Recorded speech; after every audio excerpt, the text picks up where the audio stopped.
ठरलं तर मग या मालिकेच्या 25 जानेवारीच्या प्रोमोच्या भागाची सुरुवात एका रहस्यमय वळणाने होते. साक्षी वेश बदलून गुपचूप महिपतला भेटायला येते. यावेळी महिपत तिला एक गंभीर इशारा देतो. तो म्हणतो, पोरी, आता डोळे आणि कान नीट उघडे ठेवून ऐक. आजपासून तू कुणावरही विश्वास ठेवायचा नाहीस, ना त्या नागराजवर ना प्रियावर. महिपतचे हे शब्द ऐकून साक्षी पूर्णपणे गोंधळून जाते. आपल्याच जवळच्या माणसांबद्दल अण्णा असं का बोलत आहेत या विचाराने ती धास्तावते. दुसरीकडे सुभेदार निवासात वेगळाच ड्रामा सुरू असतो. प्रियाने स्वतःसाठी जेवणाचं एक पार्सल मागवलेले असतं, पण ते तिला सापडत नाही. याचा फायदा घेऊन ती नेहमीप्रमाणे सायलीवर खापर फोडायला सुरुवात करते. प्रिया कल्पनाला म्हणते, आई, माझं पार्सल कुठे आहे? सायलीने मुद्दाम ते लपवून ठेवलंय, जेणेकरून मी आणि माझ्या नवऱ्याने उपाशी राहावं. नेमक्या त्याचवेळी विमल ते पार्सल आणून प्रियाच्या हातात देते.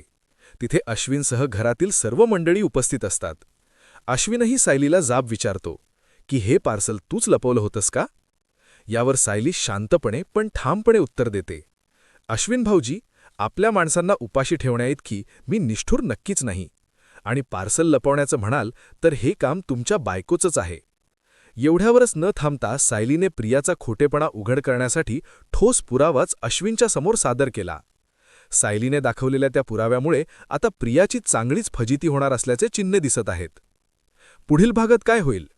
सायलीने दाखवलेला तो पुरावा पाहून अश्विन प्रियाला घराबाहेर काढणार की पुन्हा तिची बाजू घेणार, हे पाहणं रंजक ठरेल. भेटूया पुढील भागात. तोपर्यंत नमस्कार.